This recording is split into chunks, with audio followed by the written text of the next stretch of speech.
Gautama, he was attempting to cross a small river which was known as Niranjana. Suddenly he realized the pointlessness of everything that he's been doing. All this physical torture that he's been doing with himself.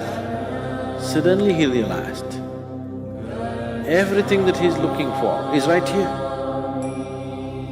He's been desperately trying to go towards truth.